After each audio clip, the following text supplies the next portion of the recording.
reporting for Katie Chats here in downtown Toronto with actor Vik Sahay. How does it feel to have your film, My Awkward Sexual Adventure, screening here at the Toronto International Film Festival? Well, it is overwhelming and thrilling. This is my third time with a film at the festival. My first sex comedy.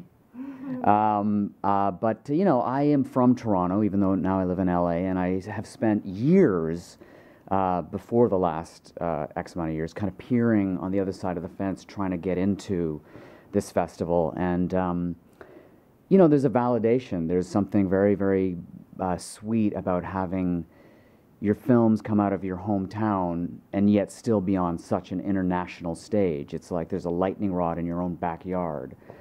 So there's a kind of heady mixture of comfort and dizziness, Hollywoody dizziness that's surrounding the film. So it's been, you know, it's been momentous. What did you do when you found out that the film had been programmed? What was your reaction? I was bored. I couldn't care less.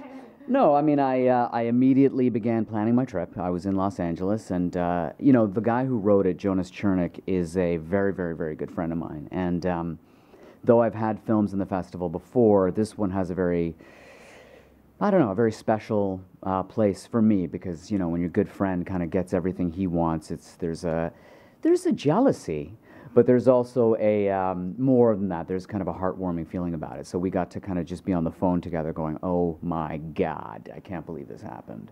What's at the heart of the story for you? Well, I mean, it's a film about, you know, a lot of things. It's, you know, this accountant played by Jonas is living a very boring life, a very comfortable life. He's not coloring outside the lines and living a very dull life, and that dullness is affecting more than anything the bedroom. And his fiancée one day up and dumps him, and he kind of sends him into a tailspin. And he goes on a walkabout to Toronto. He's from Winnipeg, so Winnipeggers seem to go on walkabouts to Toronto. And to get kind of a bit of a sex education from his friend Dandak, who I play, who is, you know, a bit of a Casanova, a Valentino, a Lothario, if you will. But I kind of get sideswept by this woman and get my love chakra open, so I can't be his tutor. And so he finds this stripper who is in financial trouble. And so in exchange for helping her with her money, she agrees to teach him about the body. But, you know, it's really a film about, it's a love story, and it's about a rite of passage and initiation on identity and that kind of thing. And I think that's where it kind of has a deeper layer than just being a raunchy comedy. It kind of, I think people have walked out of it kind of going, wow, I can't believe I was moved as much as I was by it. What's your acting process like? How did you get into character? How dare you ask me that? Into character to play the Casanova love guru. Well, that's private, Katie.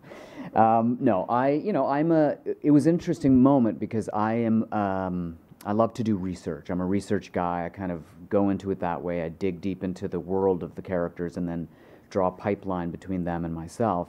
But in this case, I was shooting the last 2 episodes of Chuck in LA and flying back and forth to Winnipeg to shoot this movie, so I didn't have any time.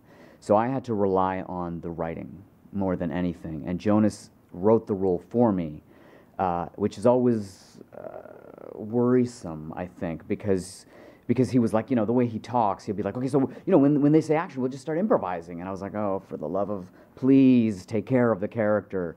But obviously my fears were unfounded because I got the script and it was right there. And so then once the script is a solid base, you can start to riff and play. And that was sort of more the process than anything, kind of finding it on its feet and his rhythms and his speed and his, you know, the way his heart beats. How did things go on set? Did everything run smoothly? Well, you know, it was Sean Garrity directed the film, and he had a tough job because there are unbelievably intimate scenes, unbelievably intimate scenes, and that can be very, very strange and tense, and it can make people kind of very uppity. But he kept such a light atmosphere, so relaxed, so much levity that it was very smooth. It was unbelievably smooth. I mean, that's what I would say about it. I was very worried because I was also afraid for my fatigue levels, as I am right now. But it was, you know, it worked very well. And what is your hope? What do you think that, how do you hope audiences will respond to the film? I hope they walk out. I would love for them to hate the film. No, I mean, obviously, you know, at a festival this big, it's hard to get your head above the fray, and the movie will be released in December, so I'm just hoping that there's enough, you know, people who go, this is really great, that it gets some kind of attraction going, and it seems to be creating some kind of a buzz that's, you know, you know, I can be a little superstitious, so I don't want to say anything, but it feels good. And where's the best place to find out more information on you and on the film online? Oh, I think that the Twitter hashtag would be My Awkward Sexual Adventure.